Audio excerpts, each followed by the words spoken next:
Hi. As I have been so graciously introduced, my name is Geoffrey Long. I am currently working right down the street at the Microsoft Game Studios, where I am a producer of transmedia experiences inside of the narrative design team, which means that basically I'm trying to figure out how we take franchises like Fable, Halo, all that kind of stuff, and make these grand experiences that will flow across multiple media, ideally creating narrative worlds that will capture people and engage people for a decade or more. And that's the kind of thing that I'm thinking about now. What I'm doing before this, as Jordan suggested, was looking at what does a medium mean? What does it mean for a medium to be a medium? What does it mean to tell a story in a particular medium instead of another medium? And so that's why this notion of unconventional narratives, here is so interesting, right? Because if you go back and you look at the breadth of stories that we have as humans, as my predecessors have done here today, you start to see that this notion of a conventional narrative is kind of strange, right? So back at MIT, I was working with these guys doing this thing called comparative media studies. Like I said, what makes a medium a medium? What makes one medium different from another medium? These are the kinds of things that we look at as kind of conventional media, right? And we're trying to evaluate what are the unique affordances of each particular medium. So, for example, with text and books are done largely on ink and paper, or were for a very, very long time. They're excellent for internal dialogue and conflict because using text you can really get into the characters' heads in a way that you can't really do in film. They tend to trend female right now, more women read than men. They are relatively affordable to produce. They are largely physical objects, but now ebooks are starting to change a bunch of these rules. This is the kind of stuff that I'm talking about. So if you cycle through a bunch of the other conventional media, you start to see a list of characteristics, of affordances, things that these media afford us to do, right, that emerge from one to the next, that start to inform the kind of stories that we tell on them. Like television is largely film, but with a very heightened degree of seriality added to it. And video games is a lot like television, but with a lot of interactivity added to it, okay? So what does it then mean to be unconventional? So according to dictionary.com, this is what we're dealing with, the story of a not bound or conforming to rules or precedents, free from conventionality, an unconventional artist, an unconventional use of material. In other words, trying to figure out what a medium normally does and then not doing that, okay? So you start seeing this in these conventional media with characters like Nick Bantock, who created the Griffin and Sabine books, which tell a series of stories using really beautiful, fantastic postcard art. Or you have characters like Italo Calvino, who's If on a Winter's Night a Traveler, which, if you haven't read it, is fantastic. Really subverts this notion of what a novel can do by each chapter being radically different than the one before, and the main character's story in the book is your story as the reader trying to figure out what's going on. Similarly, William S. Burroughs, from the Beat generation of poets, created this thing called the cut-up technique, right? Where he would take these types of text, cut them apart into pieces, and then tape them back together again in a way that created this kind of interactive way of reading art that can be done, if you can read it here, To Be Read Every Which Way by William Burroughs. Another Latin American author brought this back around at this notion of hopscotch, which is the novel with multiple paths that a reader can go through as kind of a more literary version of a choose-your-own-adventure kind of story. So if any of you are English majors in the room, these are great things to write your dissertations on. More recently, we see Mark Z. Danielewski's approach with House of Leaves up here. Which you can see uses the text being oriented this way, multiple colors, multiple ways of parsing the path through the different literature. You see similar approaches of experimental, unconventional narratives in things like film. So this fellow created The Red Violin, which was a film about, the director's name I think is Francois Giraud, if that sounds familiar to anybody? Okay. So The Red Violin is, unlike most films, it's a series of vignettes about the violin itself. So the main connecting character throughout the whole story isn't a usual protagonist, it is an object. And you're like, does this work in film? Does this not work in film? It's debatable, but it's a really interesting thing to experience. Similarly, Orson Welles' F for Fake, which kind of tinkers with this notion of what a documentary is about. Because what he's examining is this notion of fiction in both real life and fiction and film and literature and so on. This is one of my favorite films for obvious reasons. In video games, sometimes conventional narratives become unconventional just because of the medium in which they're done. Red Dead Redemption, L.A. Noire, Heavy Rain, I mean, these are some kind of traditional things that you might see on any given afternoon on basic cable. When they're brought into a rich interactive experience like they are in these video games, it becomes incredibly interesting. But other video games have more unique stories that, that are beautiful in the way that they leverage the unique affordances of that video game in ways that video games hadn't done previously. And sometimes the degree of story, the degree of narrative is debatable, but the amount of experimentation is what makes it so magnificent, like Genova Chen's Flower. As Jordan and Brian were kind of suggesting before, one of the most interesting things that we're seeing in video games now are things like World of Warcraft, where the story is not so much the story of the Horde versus the Alliance, it's the story of what you and your buddies were doing on your raid last night. You know, it's that story of playing the game that's more important than the story of the game, as Jordan was talking about. But then you see things like I Love Bees and alternate reality games. Again, as Jordan was talking about, the story of this. The question for me of I Love Bees, is the story what the storytellers were telling? Is the story that the players were telling in cooperation with the storytellers? Or was the real story this meta story, kind of like in World of Warcraft, of, oh my God, did you guys see this alternate reality game thing? Can you believe what we're actually doing here? And that's, to me, that's incredibly interesting, what makes this so unconventional. Now, a lot of these things I'm pointing out here are, again, conventional media, unconventional narratives, but there's a lot of people out there that are now learning lessons from the ARG development community and applying those in some really interesting ways, using some things that you might not normally think of as media. In the same way that some of the most interesting ARGs use things like telephones in ways that we hadn't seen done before, I'm going to talk a little bit about some interesting tactics and technologies for future unconventional narratives.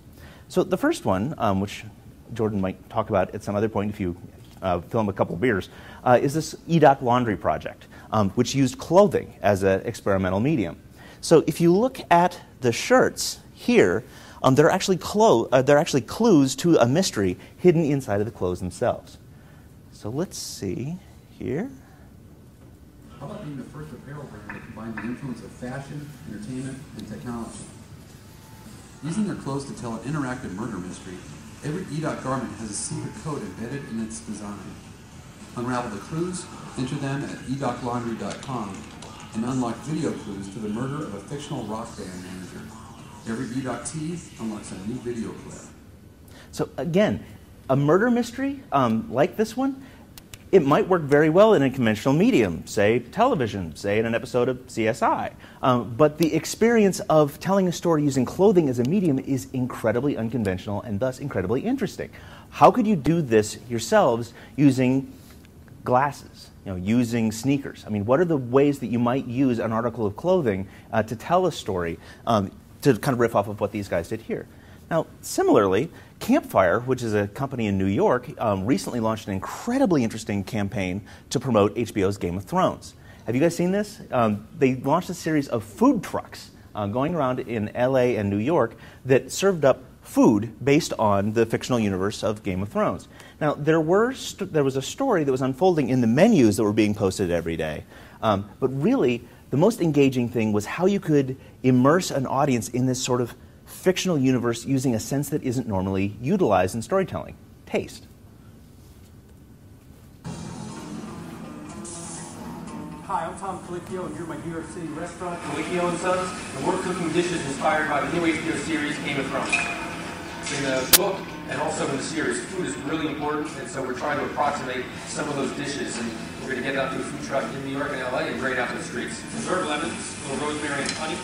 I'm really just making this up as I go along. The real challenge was to come up with dishes that would fit into 5 different regions of the series. I mean, the wall, for instance, is very far north, it's very cold, but it's bordered by sea, so they do get seafood up there. And so from there, I decided to create a blackfish stew. Chunks of lobster, shrimp, we have some scallops, that's similar to cook. You know what else I know? For Riverland, it's more of a lush area, green area, so we created a squab dish where we took sweet wine, some honey, a little bit of verjus, which is green grape juice, cooked that down with a lot of different spices, and then we're going to cook the squab and sort of toss with all of that, and we're serving that alongside of sweet corn fritters. Delicious. If if I really could do it, I would have, whole goats roasting on a spit. But that's kind of hard to do for 300 people at a food truck. People want to do the obvious. People want to do beef. People want to do things that you think they would eat back in medieval times, like birds and like rabbits. This is the first of many courses. I'm really excited about the squab, I think the rabbit, the head cheese dish, and they're all pretty neat. Coming up, these are things that are right out of the book, and so every night we'll have lemon cakes on the truck as well. Everybody wants the recipe? You can get it on HBO.com. The Game of Thrones food trucks will roll out in New York and Los Angeles beginning March 28th. Follow us on Twitter and Facebook to find out where. You just did buzz. Yeah. So these guys are using flavor as a way to tell stories. But how can you also use location? So Adrian Hahn's company, Six to Start, developed this concept called Wanderlust. So instead of fixing let me back up a little bit. You can imagine telling a story about a series of locations in the same way that you would design a Japanese garden or Walt Disney World, where you have a very fixed location that people are going through in a relatively fixed sequence in order to tell them an ongoing, developing narrative. You see the same kind of thing in museum design a lot, right? But when you are trying to tell a story that might be experienced as a walking tour in any city across the world, how do you abstract that out a little bit? Well, that's what these guys did. Using the Foursquare data attached to multiple places, what they did was instead of saying, oh, you have to go to this bookstore, you have to go to that coffee shop, you have to go to this shoe store, it would be, you can go to any coffee shop, you can go to any movie theater here, you can go to any shoe store, and as long as the Foursquare location knows that that's the class of place that it is, it will unlock that content for an additional chapter inside of the story. That I thought was incredibly interesting, and ways to apply this to future stories. How is it that if you guys are developing projects to be experienced here at the UW Bothell campus, how might that be transplanted here down to someplace in, say, San Francisco for somebody to experience in like a big games festival? So another way of thinking about location inside of storytelling is augmented reality. So AR is a very, very hot up-and-coming tech right now that a lot of people are looking at. These guys, the Two Bulls company that developed Hidden Park, had I think one of the first most interesting applications that I came across. The Hidden Park, produced by Two Bulls, Australia. Mobile Adventures. The Hidden Park seamlessly blends smartphone wizardry with the natural wonder of your local park. So, how about a game? Animations are mapped over digital photographs to lead children into a fantasy world of trolls, fairies, and tree genies. The adventure begins with a video call from a troll named Trutton. Kids collect evidence to prove the existence of magical animals in their park. They take photos of landmarks and solve puzzles and riddles on their way. As if by magic, Trutton's fantastical friends appear in photos, sometimes right next to the children. The Hidden Park is a magical adventure with high social value. You beat me fair and square. Kids love it. And these same kind of augmented reality experiences are being developed for adults with projects like Layar or the monocle feature inside of Yelp. Start thinking about ways that you might use the very devices inside of your pocket or your backpack as ways to see the world differently.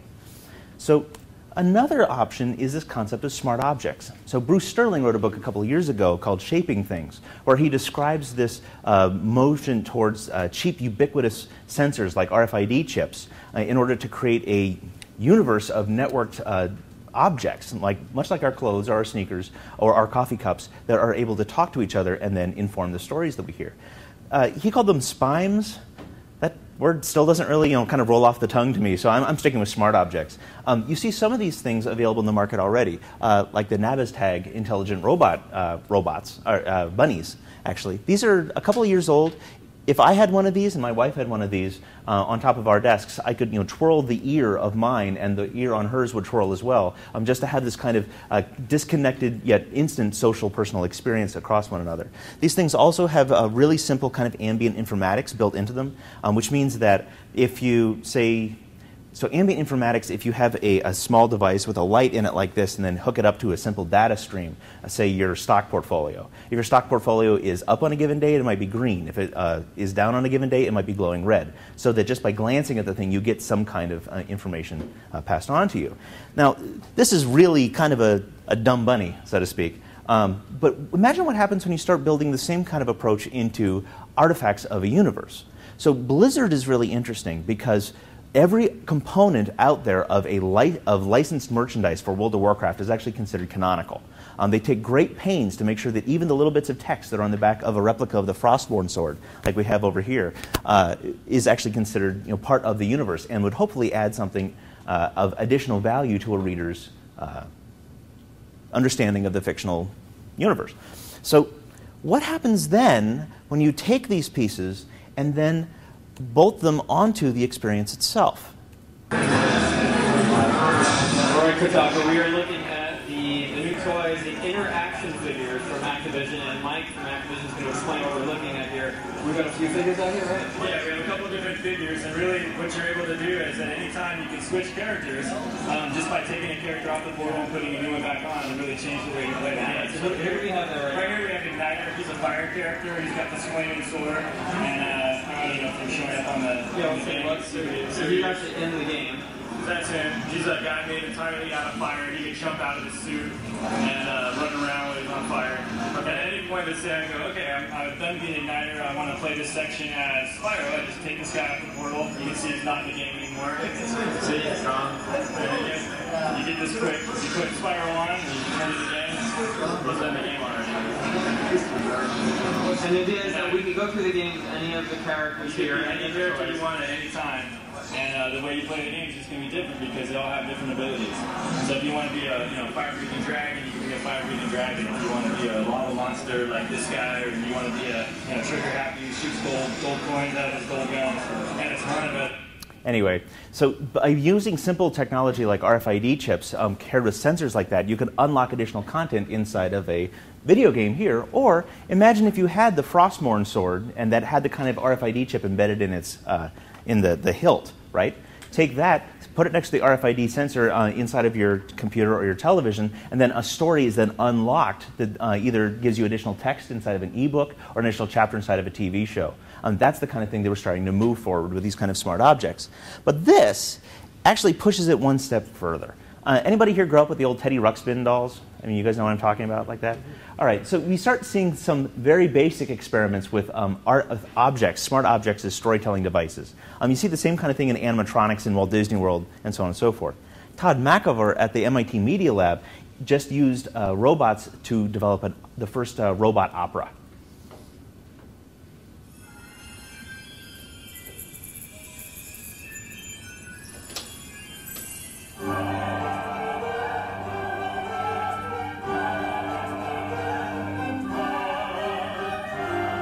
Theater has been very slow in incorporating technology. Theater's been especially bad in allowing technology to make you feel closer to the performers on stage. So with this opera, what I wanted to do is use technology to make the audience feel closer to the performers, closer to the human beings, and the opposite of that is to enhance the presence of the human beings on stage. The opera takes place sometime in the future when there are no more human beings. We don't know why there are no more human beings, where they went, but all that are left are these robots. And not only that, the robots have been left with a text. It's a kind of mystery play, a text left by the humans that not only is about human subjects, life and death, relationships that the robots don't understand, but it's explicitly been left by the humans so that the robots can understand little by little what it means to be human.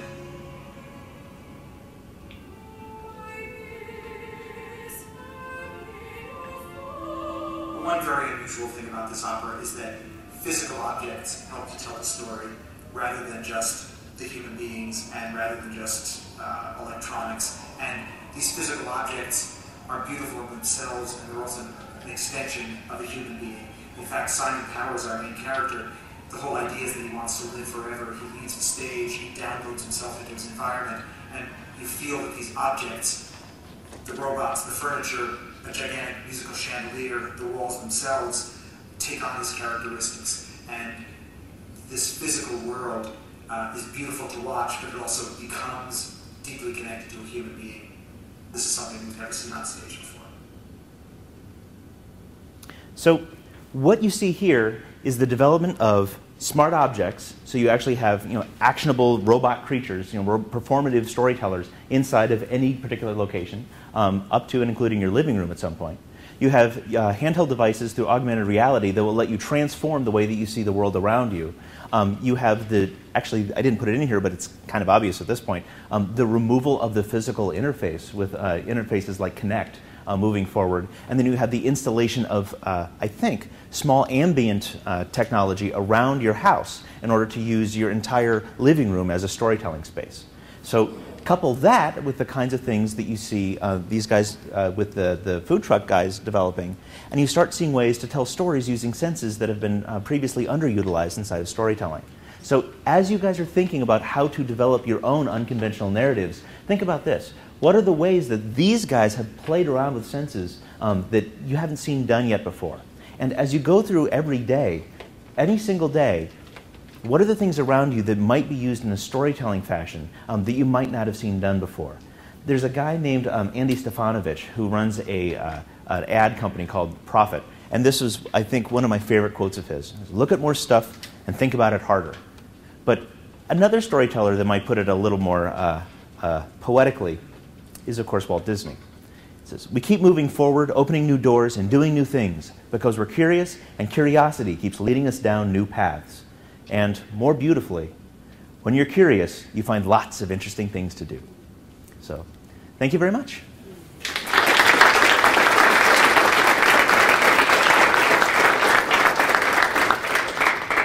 So, we'd like to get some any questions for Jeff? Yes. Yeah, that Wanderlust story app, is that out now? Because I just tried to find it, it's not. Go to, is it 6tostart.com? 6tostart. Yeah, try 6tostart.com, and then there should be a link in there to the Wanderlust app. I know there are a couple of experiences up there, one of which was written by the good Andrea Phillips. Is available for download. Yep. Other question? Yes. So you mentioned stories that use multiple senses. Do you have a sense of, are there some aspects of that that you think have greater potential than others? So one thing that I think has not been properly played with yet, although it has been attempted, remember back in the 1950s with smell-o-vision? Scent is actually an incredibly interesting sense because it is one of the most strong ties to memory that we have as human beings. But yet being able to bolt that into the experience so far has been, I think, a little underutilized. There was a Cirque du Soleil show that a friend of mine went to go see. And she said that about halfway through the show, she realized why this experience that was being told about the seaside was so powerful and made such a connection, such a visceral connection with her, because they were actually pumping in smells of salt water into the theater at a very subtle level, right? And so I think that kind of ambient storytelling experience is something that we should play with. Well, Starbucks figured it out. They pump in coffee smells. So I live on Bainbridge, and I go over every morning on the ferry, and I get off at the Seattle ferry terminal just in time for Subway to be baking their bread for the day. And oh man, I mean, but you see that, right? Especially in New York, where you have companies that pump that not just in the store, but out into the street outside to draw people in. To a lot of apparel companies too. They'll pump right out, their own scent. Oh yeah, like Abercrombie and Fitch. Yeah. Do you think that self-awareness of the attempt to tell a story in those kind of instances or manipulate senses is counterproductive to the storytelling experience? Which tends to be Sure. So in my master's thesis, I talk about this notion of plot holes versus potholes, right? So most of my research is on transmedia experiences and what is it that makes a transmedia experience work. And what my research suggests is that the inclusion of mention to previous characters, places, or things then opens up doors for those other stories to be told later, right? So in the first Star Wars, there's all the mentions to the Clone Wars and the history of the Jedi and the Sith and everything. Those didn't trip us up while we were watching that movie because it was done relatively smoothly. I mean, they're just these little passing mentions. They're subtle. I mean, they're organically done. If it had been more heavy-handed, if it had been more clumsily done, then we might have been jolted out of the story instead of getting to the end of that movie and then having our imaginations fill in those gaps until Lucas can then deliver like the Clone Wars some 20-odd years later, right? It is a question of artistry. I mean, if it is done poorly, yeah. I mean, you will be pointed out that, hey, check out the smell. Yeah, check that out, right? But if it's, like my friend said with the Cirque du Soleil, if it's subtle, then I think that's what makes it function. Yeah, and I have to imagine that's the challenge why we haven't seen a lot of it. Oh, absolutely. There aren't many environments where artificial smells are going to feel natural. Right. But someplace like Disney World, I mean, it's all part of the engineered experience. Oh, yeah. I was going to say, that's the other thing, right? It's the environment itself, because they tend to linger. And so you have an issue with being able to refresh the environment and so on. But it's, right. A dedicated environment like a Disneyland or a Six Flags. But suspension of disbelief is also part of it, right? I mean, you are entering into this unconscious social contract. Like when you're going into a sci-fi movie, you're like, okay, I'm not going to sit there and go, there's no such things as aliens, come on. You know, you are being willing to subject yourself to that. Now, I think that is a point when you're especially dealing with alternate reality games, if somebody doesn't know they're part of an alternate reality game, or being subjected to a marketing trick, like the smell being pumped out into the restaurant in New York, pumped out of the restaurant in New York. But yeah, it's a very good point. I mean, rule one, whenever you're dealing with storytelling, is don't suck. You know, tell a good story, do it well. By the way, it's a really hard rule to do. It's true. It's very true. It's a high bar right there. Any other questions? Sir. Yeah, is there something out there right now that you're just thinking, man, I wish I thought of that? So this is where I have to separate myself from my personal flavor and my employee of a Microsoft experience. Just like, why didn't we think of that? So the transmedia experience I'm geeking out the most about is Assassin's Creed. I love the narrative architecture that they built inside of Assassin's Creed. Because what they did, for anybody that hasn't played the game, there's one super story of a character going through a near future experience where he's being locked into a chair and being forced to relive the memories of his ancestors that are locked inside of his DNA. And his ancestors are assassins. So in the first game, he goes back and replays the memories of an assassin from Crusades-era Jerusalem. In the second game, he goes back and replays the memories of an assassin from Renaissance Italy. And what they did in this was they created a narrative architecture structure to allow multiple sequels and prequels to be developed around those characters he's going back and reliving their lives. So from a pure franchise plan standpoint, it's pure artistry. And it's also just a magnificent experience. I mean, the ability to run around Renaissance Italy, for me, is even more immersive than the option of running around New York for Grand Theft Auto. You know, there's just the architecture, the lighting of all that. I mean, I haven't gotten to play LA Noire yet, so I'm hoping that will blow Assassin's Creed out of the water. Yeah. But no, that saves me like $1,000 of traveling. I know, right? And the $1 billion of inventing a time machine. Yeah.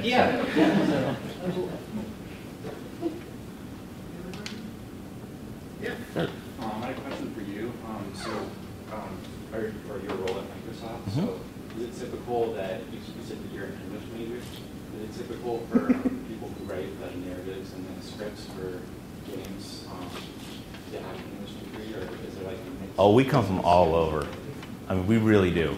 So my direct boss, who is Eric Nyland, the New York Times bestselling author of such works as the first one or two Halo novels, actually has it's either a master's or a doctorate in science, right? In like quantum physics or chemistry or one of those things. And so he'll go off on metaphors that I don't understand. But there are a lot of us that are English majors too. So how are they using loopholes when they're hiring for those types of? Rule one: don't suck. Tell a good story, but also be able to deliver experiences on time. Show that you have really great time management skills. Show that you have an ability to talk to engineers. Do you understand the technology? Say what? Oh. It's called samples. Yeah, one is called samples. Two is just called a lot of writing. And actually, number three, and a lot of the time this is incredibly overlooked, although I think it's becoming less than that, is play a lot of games. I mean, the people that you're going to be working with are hardcore gamers, right? And so if you go in there and they're like, oh, so what'd you think of Assassin's Creed? And you're like, what's Assassin's Creed? You know, then it's not gonna go over that well. I mean, you can overcome it. We have definitely hired a lot of writers to come in to work with us, particularly in contract gigs, that are that may not be gamers, but are just fantastic authors. But it really helps. if you speak the language. Okay, and then the last question I had is usually the people who write the narratives, are they specialized for, do they just write the narratives, or do they also do the programming? It's writers. I mean, we have lots of programmers who do the programming. Yeah. Okay, is that this true? This is a new thing at Microsoft. When I was there 10 years before Geoffrey was creative director for the organization when we launched Xbox and the first several years of Xbox. And when I joined it, there was no concept of a writer or a designer at Microsoft. There was only two people. There was only producers and engineers. Right? So artist, writer, designer, they didn't get that concept or that was actually a different art form and a different track. And it took years of fighting just to be able to get the organization to understand those roles. It was literally design and writing was supposed to be what the producer did at night. Right?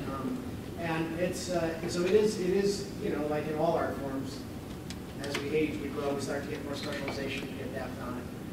But yeah, at this point, I think Microsoft, like the rest of the industry, has really realized, no, just because you write code doesn't mean you write prose. So that's true for multiple companies? Well, I mean, I think it scales, right? So if you are joining a small indie company, then you better be able to do everything from coding to taking out the trash. Yeah. I wonder if you can talk about how you think the interface experience affects the storytelling, particularly with some of the newer. Obviously, you have keyboards and mouses, and now the touch devices could also like click connect and leave. Sure. Just like at the beginning, you can see that some of the most impressive stories leverage the unique affordances of those media. So the Orson Welles' War of the Worlds, right? I mean, it works so spectacularly well because it leveraged the unique affordances of radio. Okay. I think that Angry Birds is as popular as it is because of that very tactile feeling of drawing back a bird on an elastic string and letting that sucker go. Knowing as we move forward what kind of stories work the best inside of, say, an augmented reality or a location-based experience is going to be something that's, I actually think we're going to have to go back a long way to look at things like Japanese garden design. Figure out what some of the older storytellers were doing centuries ago and relearning some of those lessons. At the same time, learning those rules, breaking those rules, ignoring those rules, I mean, that's what all this is about, right? So it's kind of the old adage about you have to know what the rules are before you can break them. So learning what a medium can do then will point you to something that nobody's done before. And so, yeah, what the medium can do definitely will inform something, but it doesn't prevent you from doing something. I was just curious. Yeah. We've seen a lot of different objects come out from like using technology, sorts like furries and stuff like that. But they always seem kind of like the tracking with that, like a good portion of the skirt out there. What do you think is the main thing that either makes it so they just start going back to normal or just something up? Oh man. Jordan, you want to take that one? Well, having built a lot of that stuff, I think a couple challenges, right? In the curves that we're in at the moment, and we have been for the last almost 100 years, as soon as you make something, it's obsolete, right? And when you have to embody something in carbon versus in data, it has a huge fall-off curve, right? So the time it takes to engineer, tool, build, ship from China, put into stores, it's years, measured in months and months and often years, right? Versus nowadays you're looking at evolutional change in things like game design in a matter of weeks, right? I mean, we're saying this, we're building a game now that 10 years ago I would have taken 2 years to build this game. This time I have 10 weeks. Pretty much the same game, but I've got 10 weeks into it as opposed to 2 years, right? And it's that kind of curve that hardware has a hard time, and physical objects have a hard time beating. So that's why the kind of era of dedicated hardware to dedicated hardware that's dedicated to a single purpose, like even a toy or a sophisticated kind of technology tool, I don't know if we're going to see it back because everything changes so fast, right? And it's like the years of different types of little interactive devices like Nintendo DS's and all the kinds of copies of that. I think they're going to have a hard time fighting against a unified platform like an Android or an iOS platform that does everything.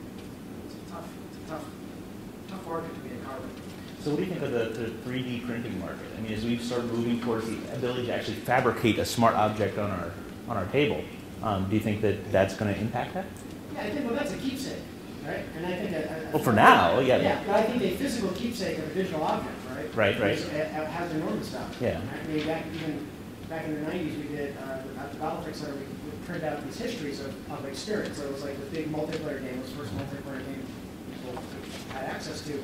And it printed out the story. We actually took the network events and we translated them into a story of your experience. And that piece of paper had enormous value to people. To that person. Yeah, because it became the codification of this temporal event, right? The whole thing was ethereal, but this was real, right? And it turned it into a permanent keepsake. So I think you'd be able to take 3D objects and have them come from your virtual experiences and come physical are great. And I think that we'll see more of that.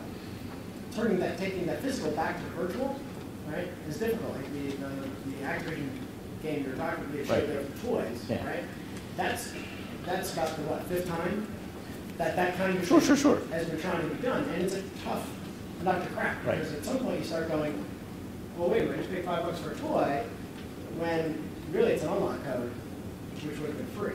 But we're also talking, but imagine, I completely agree with you for the next 5 years, but like 10 years? Once we get to the point where we actually print the circuitry into the thing as it's coming out of the device, the extruder, like, what I'm hoping for is the ability to have these devices that themselves will have an impact on the device, on the digital experience. Once we're at the start, together. You know, or a very hot moment. Device moment where you can create anything out of the device. Yeah, okay. Fair enough. My statements are rescinded. Sir. How do you take the innovations that are happening in the meeting room when you're at work and navigate them through the process into something that we see in the market? Very carefully, very slowly, like steering a glacier slowly. Again, there are definite advantages to working in small, nimble companies as opposed to vast, huge monster companies. I mean, yeah, Microsoft has power of platform and power of lots and lots of resources, but like sometimes it takes a little bit to get experiments going. We have the ability to fund the experiments internally, but actually getting it done and getting it out there sometimes is hindered a little, as some people might have experienced 10 years ago. Well, it's interesting because I've had the benefit of being in the garage a lot and also being in giant companies.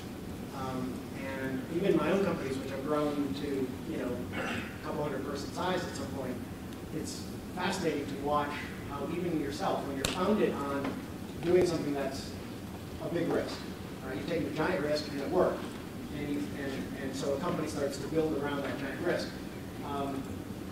Even that company starts to become risk averse, and large companies are enormously risk averse, even though they have every fiscal reason to be able to handle all the risk in the world.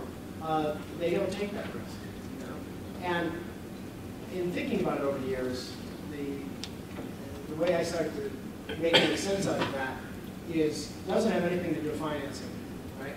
It has to do completely with emotional response. When you're in a garage and you fail, no one knows, and so you're kind of emotionally safe, right? You haven't like tripped in front of a big audience and landed on your face. When you're Microsoft and you launch something that fails, it hurts. It stings every employee emotionally, and it stings all your investors emotionally. Like they respond. I'm sorry? Like Ken and Bob, right? Yeah, those hurt. And like Bob left, the ramifications for Bob in terms of that company pulling back on being willing to try experiments was enormous. So I think it is this human nature of failing in public, why most people would rather be in the box than deliver the eulogy. It's the same kind of fear of failing in public, and it's an enormous risk. It cuts us back. And so the more successful you are, the less likely you are to take risks, which means why people go back to the garage and innovate there. What I will say though is that much like Connect, Connect developed some incredibly amazing stuff in a really short amount of time. Microsoft may be a large monolithic company, but it can also be incredibly nimble when it chooses to be so, and it's currently choosing to be so.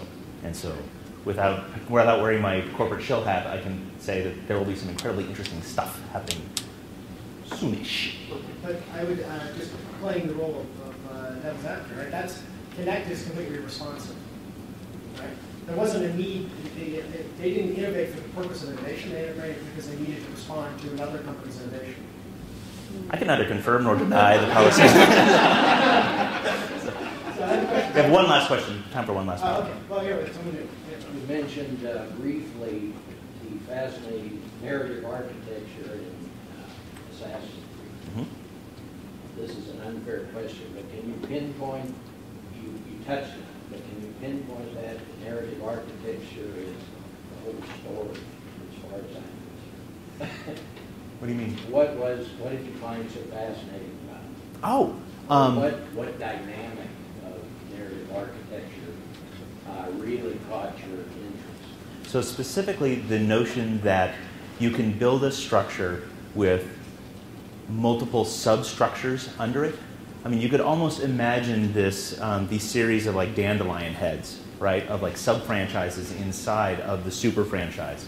So the main character now, the 21st century character, his name is Desmond. He has the super story that is linking together all these sub-stories inside of these sub-franchises. I mean, you see this a little bit in something like Star Wars, Star Trek, those kinds of super franchises that do last for 10, 20, 50 years.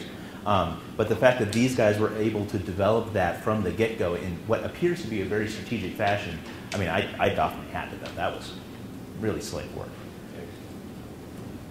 Thank you. Thank you very much. Thank you.